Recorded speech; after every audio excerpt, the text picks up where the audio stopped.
Programa Simples Assim.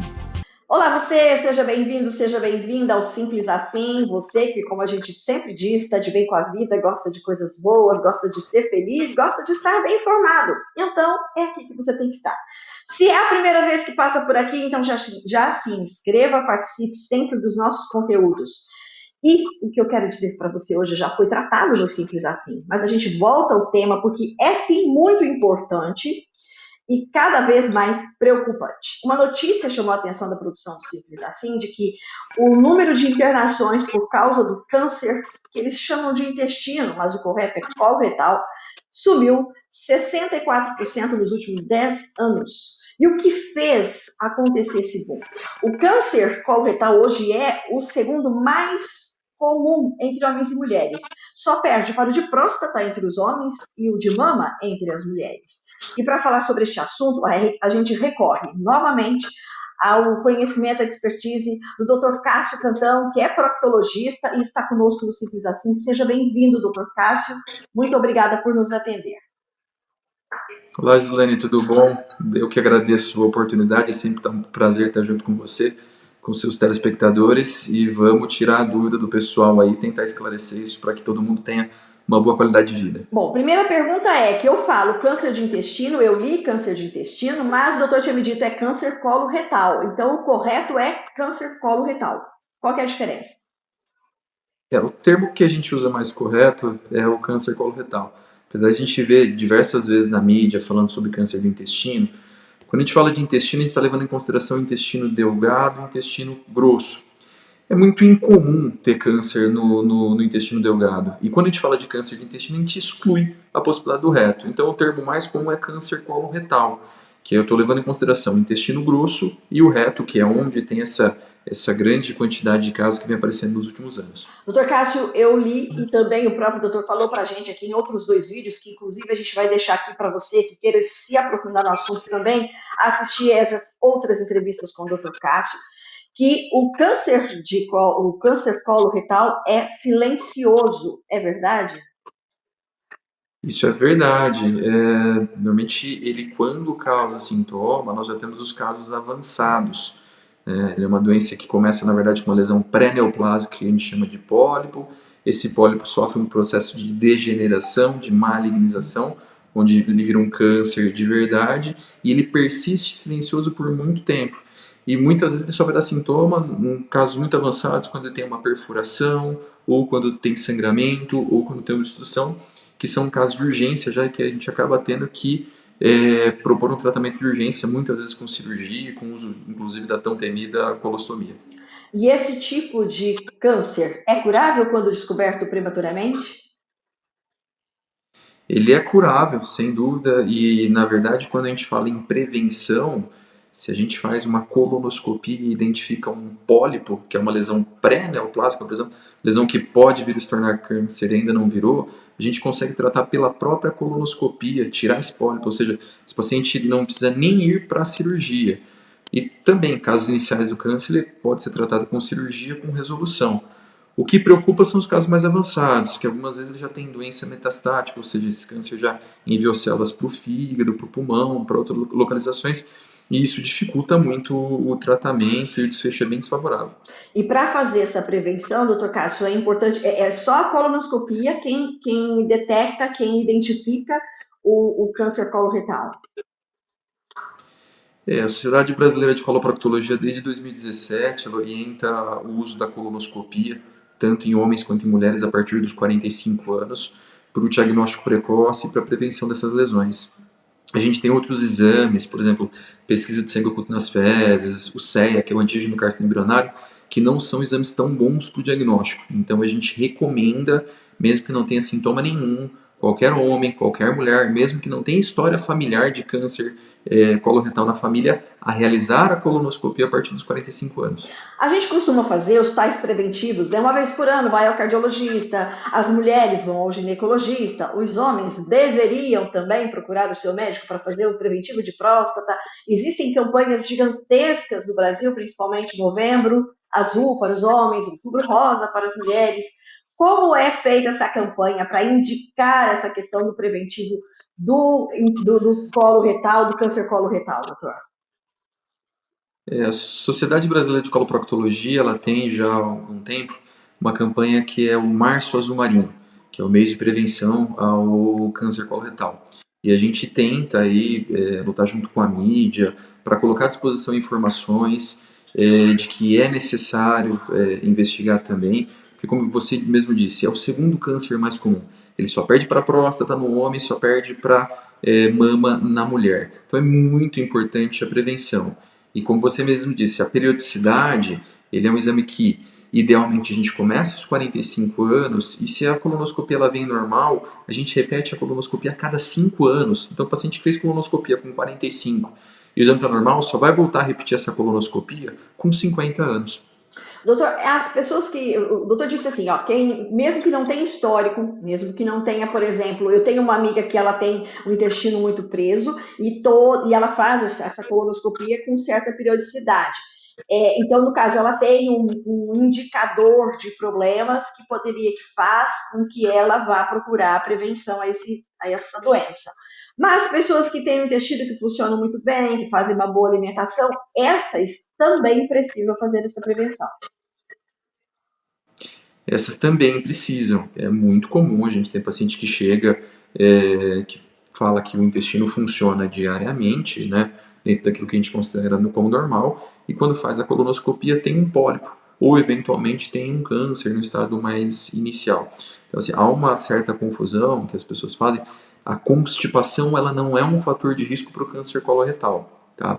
A baixa ingestão de fibras, que é causadora da constipação numa boa parcela das vezes, ela também aumenta a chance do paciente ter câncer coloretal, mas não que a constipação leva ao câncer coloretal. Tá. Então vamos falar um pouquinho sobre esse dado que chamou tanto atenção. Essa matéria, inclusive, foi divulgada nos vários veículos de comunicação, inclusive especialistas de oncologia, falando sobre esse aumento que foi percebido.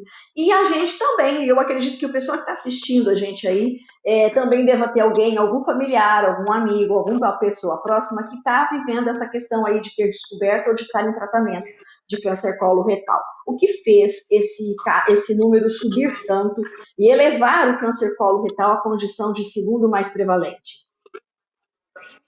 A nossa população ela passa por uma mudança importante nos padrões de estilo de vida, né?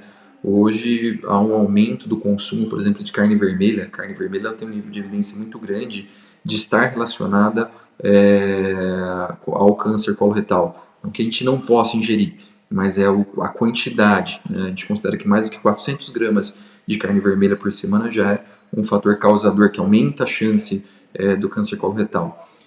Somado a isso, o aumento de gordura, fritura, embutidos, alimentos com condimentos e a baixa ingestão de fibras, né, e diminuição do exercício físico. Todos esses fatores que a gente basta olhar para a população brasileira e ver que isso tem acontecido nos últimos anos, todos esses fatores levam a esse aumento exponencial na taxa de câncer coloretal. Somado a isso, um preconceito com a realização da colonoscopia. Você falou de grandes campanhas no Novembro Azul, Outubro Rosa, que falam muito abertamente da prevenção do câncer de próstata e de mama, mas a gente não tem ainda muito bem claro isso para a população. Poucas pessoas sabem da importância de fazer a colonoscopia e algumas que sabem têm vergonha. Por exemplo, homens não querem se expor, têm vergonha. A gente tem um tabu quando se fala de colonoscopia, quando se fala de anos, quando se fala de reto, e isso a gente tem tentado quebrar para tentar mudar essa balança aí que está desfavorável para o câncer coloretal. Bom, a gente sabe também, doutor Cássio, que a medicina evolui. Todo ano tem novidade na questão dos diagnósticos, né? Por exemplo, endoscopia era bicho de 7 cabeças. Hoje o paciente é sedado, faz endoscopia e sai aí tranquilamente. Como é o caso da colonoscopia? Dá para sedar?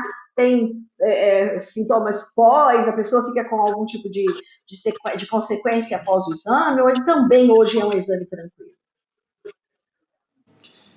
Ele é um exame que ele é bem mais confortável do que ele já foi no passado, já, né? Hoje, na verdade, eu converso com meus pacientes, o que incomoda um pouco é o preparo, né? Porque, diferentemente da endoscopia o paciente precisa fazer jejum, 8 horas de jejum é o suficiente.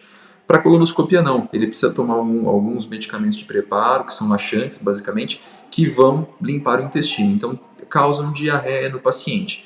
Então, eu costumo orientar meus pacientes que a véspera, a noite que antecede o exame, ela é um pouco chata, porque vai algumas vezes no banheiro, longe de ser a pior diarreia da vida, mas incomoda um pouco. Quando chega no local para fazer o exame, a gente trabalha sempre com a presença do anestesista, então esse paciente toma uma sedação, ele recebe uma sedação, ele dorme durante o exame, ele não tem nenhuma sensação, não tem nenhum desconforto.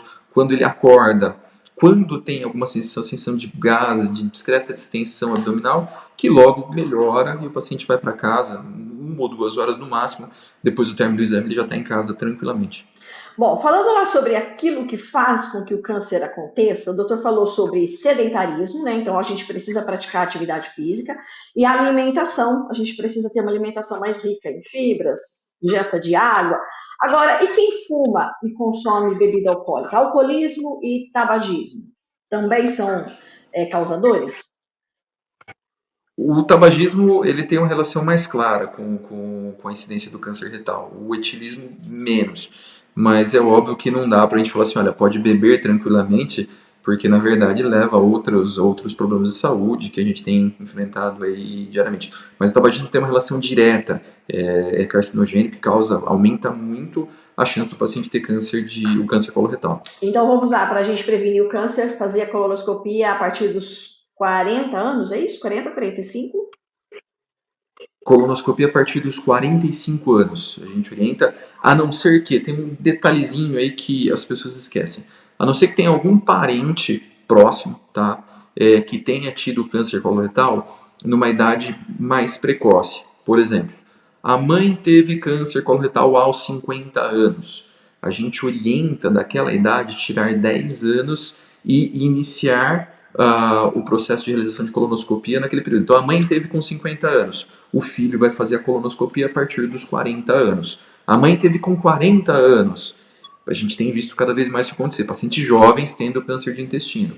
A mãe teve com 40 anos, os filhos vão começar a fazer a partir dos 30 anos. Os filhos, os irmãos, a partir dos 30 anos. Se não tem nenhum familiar que tenha tido câncer coloretal, a partir dos 45, e de novo, vale a pena deixar bem claro isso, para todos, tanto homens quanto mulheres, a partir dos 45 anos, está indicada a colonoscopia. Infelizmente, hoje ainda nós não temos nenhum exame que supere em qualidade de imagem, qualidade do exame e possibilidade de tratamento quanto à colonoscopia. A gente até espera que algum dia a gente tenha alguma coisa que seja diferente, mas o que a gente tem hoje para oferecer ao paciente é a colonoscopia, e quando feita de maneira em mãos experientes, é muito tranquilo. Doutor, faz a colonoscopia a cada 5 anos. E nesse intervalo, existe algum tipo de exame de sangue ou, enfim, algum outro tipo de meio de buscar se há algo errado?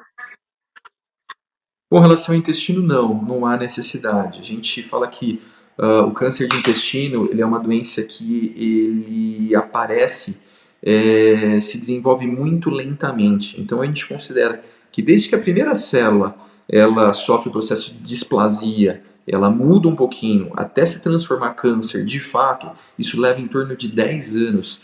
Então, quando a gente faz a cada 5 anos, a gente está sendo muito rigoroso e com tempo de sobra. Então, a gente não precisa de nenhum outro exame complementar nesse meio tempo.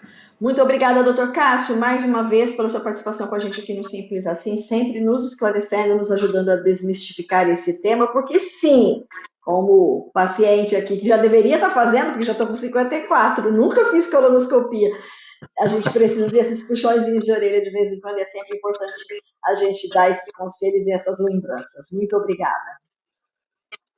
Eu que agradeço a oportunidade, estou sempre à disposição para ajudar, e fica aí o convite. Quando quiser fazer sua colonoscopia, é só procurar a gente. Sim, senhor.